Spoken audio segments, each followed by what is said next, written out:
Welcome to the Exit Mindset Podcast. I'm Rem Oculee. I spent years researching and studying exit strategies to improve businesses, and I'm here to help you increase profits, increase your company valuation, and get you more work-life balance.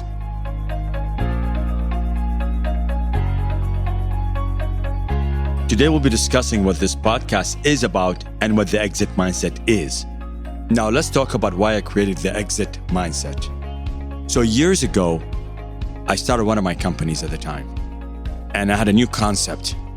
And I thought, let me just start from the ground up, begin the process, and get that company going.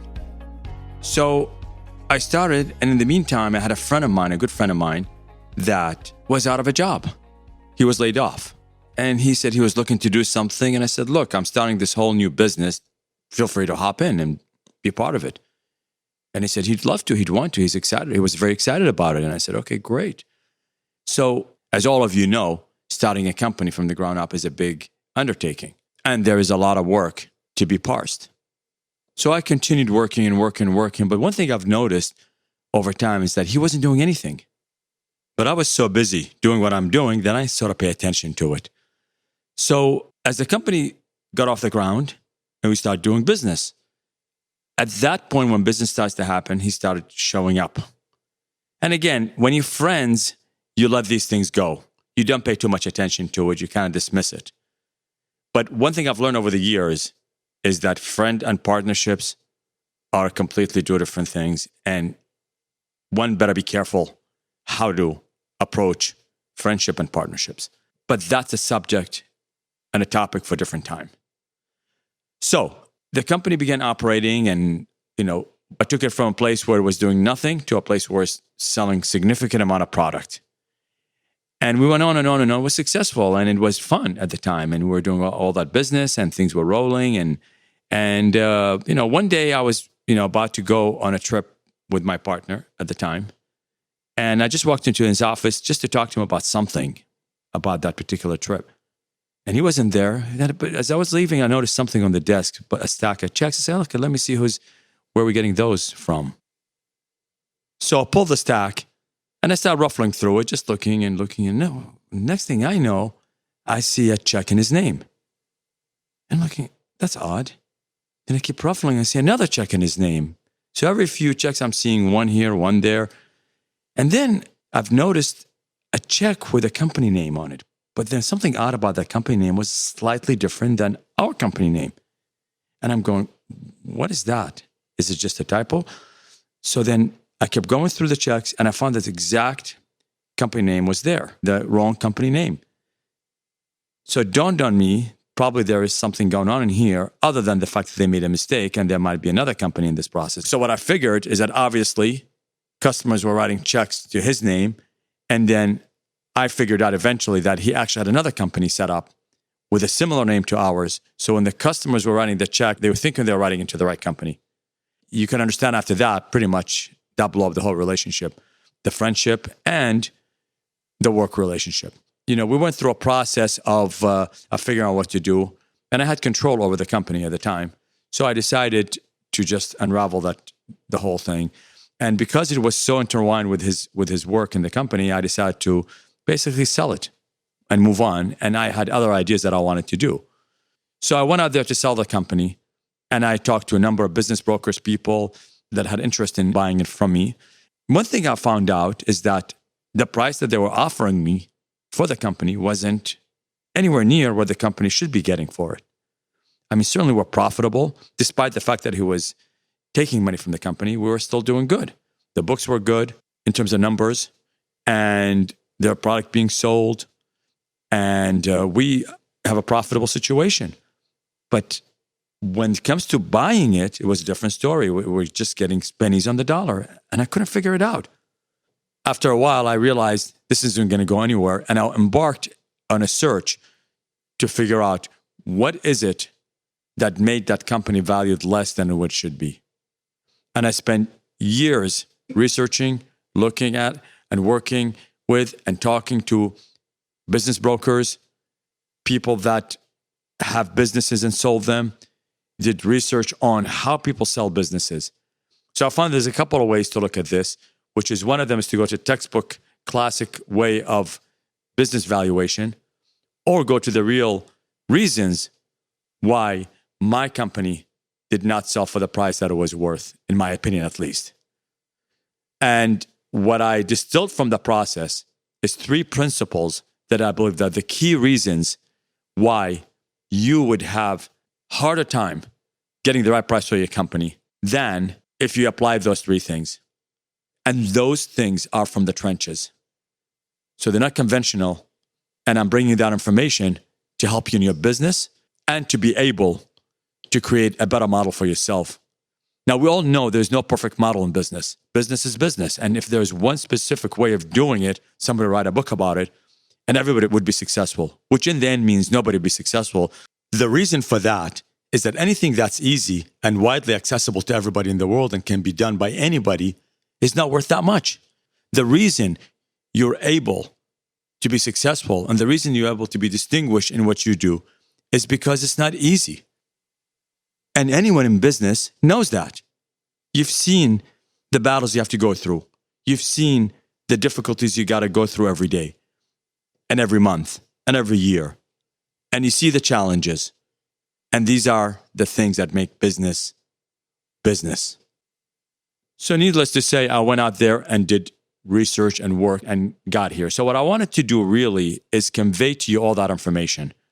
What I'm trying to do here in this podcast and in my book, The Exit Mindset, which is coming up in the next few months, is to give you the distillation of that experience that I had, to give you the things that I've learned, and to show you the things that work, that I've seen them work.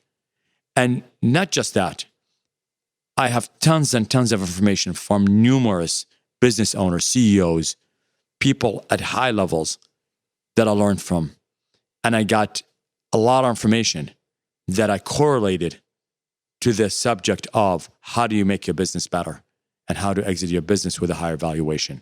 But the bigger revelation in this whole thing is what I discovered in that journey is that while I was looking to figure out how to sell my company for a higher price, I realized that the crux and the mechanism that creates that better exit are the very things that make the company more profitable and better company and a better model. These are the very things that gave me more freedom. These are the very things that created a better scalable model. So when I was doing that with one of my companies, I realized I like the company so much. And maybe I'm not thinking too much of an exit. But I found that whenever I ran into trouble in terms of a bump in the road or in terms of being mired into the business, I realized that I forgot that mindset, that exit mindset that I had one time when things got better. So I started thinking, well, maybe the purpose of the exit mindset is not necessarily to sell the company only at a better price, but it's more important to create a better model. And that model would get you a better stream of revenue and even more time. So what I started to do actually is take the process and sort of reverse engineer it. Using the exit mindset as a basis for improving your business is what this methodology is all about. Now, the methodology might appear to be very basic, but the foundational underpinnings of it are fundamentally sound. And they make massive shifts in your business if you apply them correctly. Now, like anything else out there, if you do not think about it, if you do not interpret, if you do not use a certain degree of mental power and exert energy on figuring out how this could apply to your business, you're not going to get the rewards. Let me give you an example. If you play sports, people that play sports know that it's work, it's training, it's processing the same moves over and over again until they become proficient at it. You see many of your friends, many coworkers, many people you know that like a sport, gonna go play a little bit, exert very little effort to make it work, and they wonder why they cannot be a player in that sport. It's very simple. You didn't keep trying, keep at it, keep creating mental distinctions, trying to interpret the moves to make them work with the way your body works. In this case, you must interpret what I am telling you here into your own model. It's a feedback loop. You have to go back and forth until it starts to gel. So when it gels massively. And the results you create are enormous. How does that work? So how does the exit mindset apply to the company from the 40,000 view? So the way it works is this way, is that you position everything in your thinking with the 3 principles I'm about to give you. When you start thinking about it, you're going to have more time. You're going to find that you're going to get more profit. But subsequently, the company will have a higher valuation.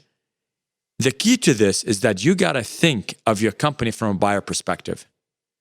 Let's say you are working in your company and somebody's to come to you and say, I want to buy your company. What do you think they're going to offer you for it?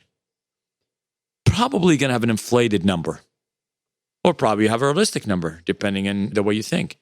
Many people have inflated number just because they feel that all the years, all the time, all the energy they put into the company over the years, the fact that it's making money, that it's worth a lot.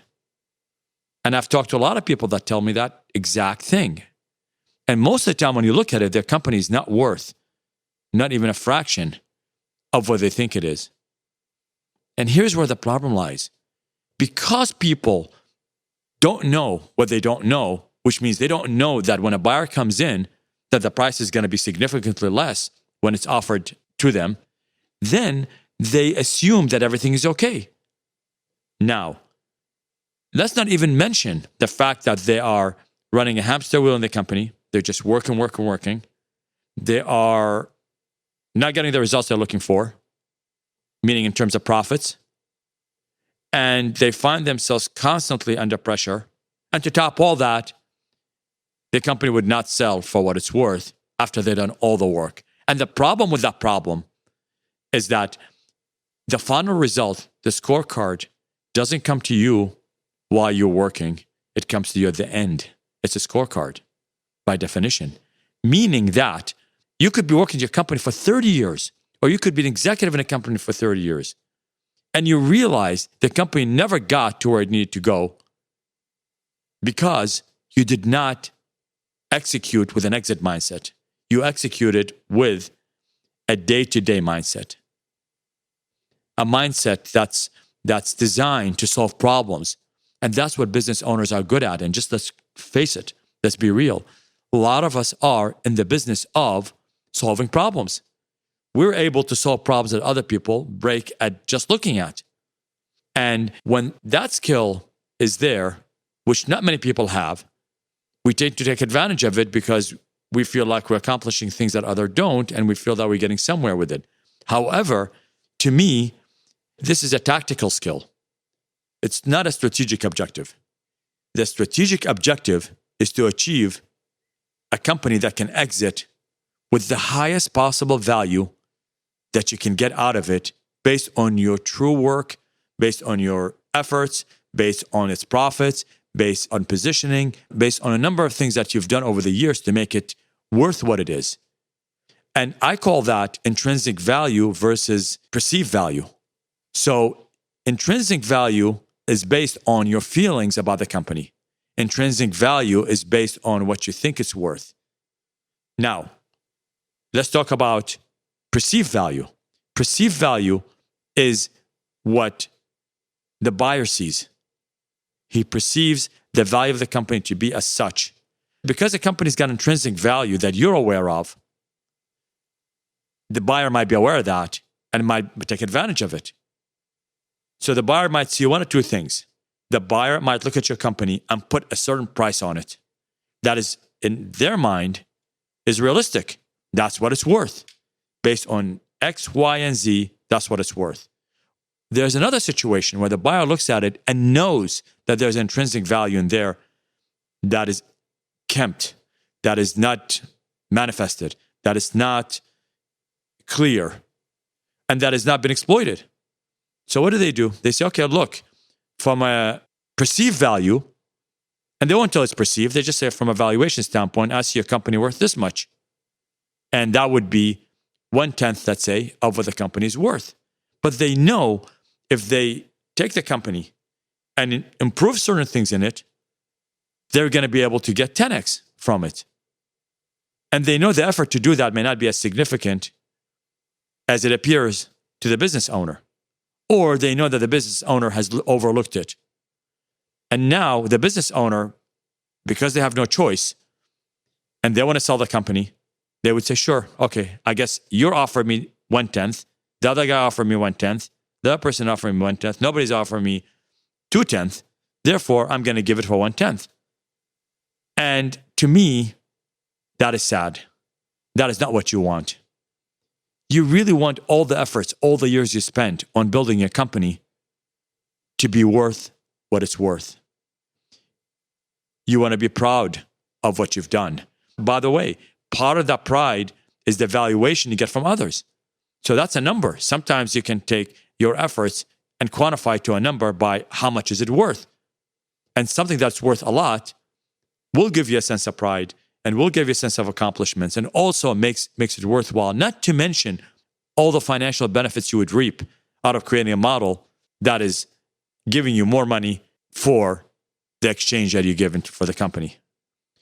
A model that gives you more money in exchange for the company that you're selling out there.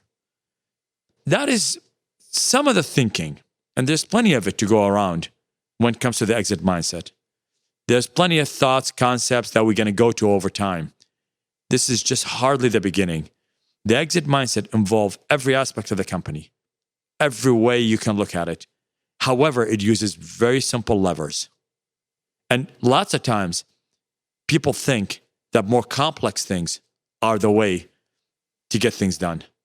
It's more complexity, bigger projects, more concepts, you name it. Whatever it is, you're going to find that people think that is the key to making things happen. And the truth of the matter is this is furthest from the truth. Sometimes the simplest levers are the most important. I give you an example, simple case in point.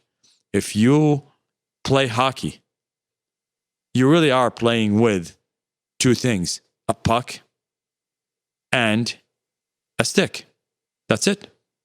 You're not playing with anything else. However, by manipulating those two items to get the puck into the goal is where the art is. You don't have to study formulas. You don't have to study how the body mechanics, how many units pressure per inch to apply to the puck. You need to practice the fundamentals of attempting to get the puck into the goal.